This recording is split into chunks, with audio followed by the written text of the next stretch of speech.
Have you ever asked yourself, how do I find the creativity within me? Or how do I discover the joy of creative thought? Stay tuned.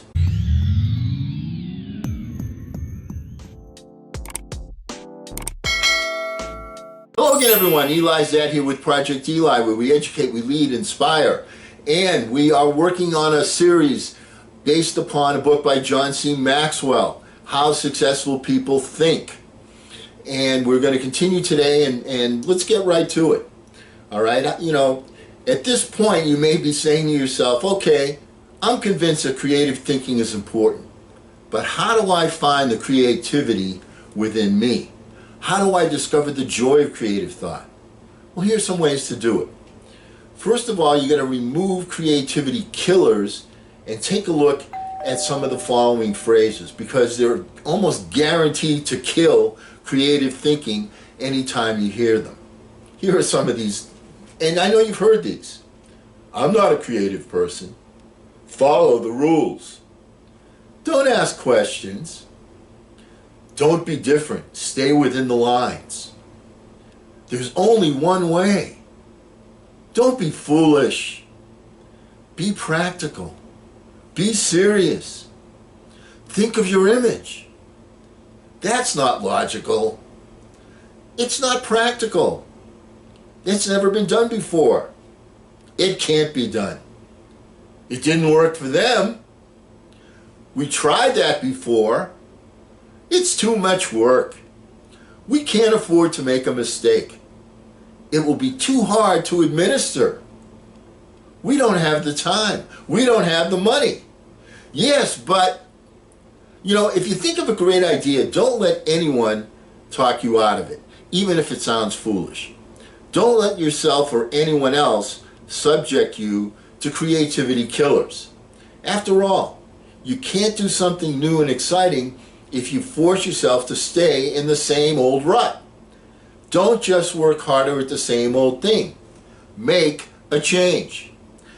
Think creatively by asking the right questions. Those are the wrong phrases. Here are the right questions. Creativity is largely a matter of asking those right questions. Wrong questions shut down the process of creative thinking. They direct thinkers down the same old path, or they chide them into believing that thinking isn't necessary at all. To stimulate creative thinking, ask yourself questions like these. Why must it be done this way? What's the root problem? What are the underlying issues? What does this remind me of? What's the opposite? What metaphor or symbol helps to explain it? Why is that important? What's the hardest or most expensive way to do it? Who has a different perspective on this? What happens if we don't do it at all? You get the idea, but the most important question of all to ask is, how can I? So often people will say, you can't do this because of that, you can't do this because it's not in the charter, or creative people always ask the question, how can I? If you want to think creatively, you got to ask good questions. You got to challenge the process. Third, develop a creative environment.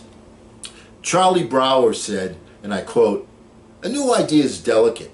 It can be killed by a sneer or a yawn. It can be stabbed to death by a quip and worried to death by a frown on the right man's brow." Unquote. You know, negative environments kill thousands of great ideas every minute of the day. A creative environment, on the other hand, becomes like a greenhouse where ideas get seeded, sprout up, and flourish. When innovation and good thinking are openly encouraged and rewarded, then people see that they have permission to be creative. So place a high value on trust among team members and individuality. Creativity always risks failure. That's why trust is so important to creative people. In the creative process, trust comes from people working together, from knowing that people on the team have experience launching successful creative ideas, and from the assurance that creative ideas won't go to waste. because they will be implemented. Embrace those who are creative. Creative people celebrate the offbeat.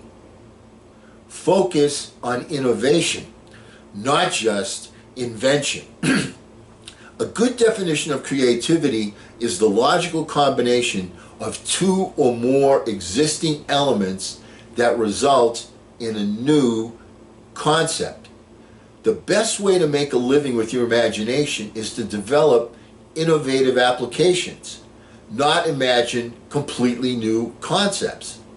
Creative people say, "Give me a good idea, and I'll give you a better one." Be willing to let people go outside the lines. Most people automatically stay within the lines, even if those lines have been arbitrarily drawn or terribly out of date. Remember, most limitations we face are not imposed on us by others. We place them on ourselves. Lack of creativity often falls into that category. If you want to be more creative, challenge boundaries. All human development, no matter what form it takes, must be outside the rules. Otherwise, we never have anything new. So says Charles Kettering. A creative environment takes that into account. Appreciate the power of a dream. A creative environment promotes the freedom of a dream. A creative environment encourages the use of a blank sheet of paper and the question, if we could draw a picture of what we want to accomplish, what would it look like? A creative environment allowed Dr. Martin Luther King to speak with passion and declare to millions of people, "I have a dream," not "I have a goal." Goals may give us focus, but dreams give power. Dreams expand the world. And that's why James Allen suggested that dreamers are the saviors of the world. The more creativity friendly you can make your environment, the more potential it has to become creative. So you want to spend time with other creative people. But what if the place you work has an environment hostile to creativity and you possess little ability to change it? Well, one possibility is to change your job. But what if you desire to keep working there despite the negative environment? Your best option is to find a way to spend time with other creative people. Creativity is contagious. Have you ever noticed what happens during a good brainstorming session? One person throws out an idea. Another person uses it as a springboard to discover yet another idea. Somebody else takes it in yet another, even better direction. Then somebody grabs hold of it and takes it to a whole new level. The interplay of ideas can be electric. It's a fact that you begin to think like the people you spend a lot of time with. The more time you can spend with creative people engaging in creative activities, the more creative you will become. So get out of your box. Creative thinkers know that they must repeatedly break out of the box of their own history and personal limitations in order to experience creative breakthroughs. The most effective way to help yourself get out of the box is to expose yourself to new paradigms. As we said before, one way you can do that is by traveling to new places. Explore other cultures, countries, and traditions. Find out how people from various different backgrounds from you live and think. Another is to read on new subjects. Force yourself to read books that broaden your thinking. It's worth it. If you want to break out of your own box, get into somebody else's. Read broadly. Many people mistakenly believe that if individuals aren't born with creativity, they'll never be creative. But you can see from the many strategies and examples that we've given you that creativity can be cultivated in the right supportive environment. All right, we've spent a lot of time on creative thinking today. Once again, I urge you to go to the description box, take a look at my series, The Owner's Manual for Your Brain. I'm looking at how the subconscious mind can make you more creative. Mr. Maxwell here from his prose, which I have stolen a lot, covers how to do so consciously. I want to give you a couple of different angles on how to be creative. Okay, and one thing to remember about being a successful thinker, a creative thinker, is, hey, don't ration the passion, fashion the passion. I'm Eli's dad.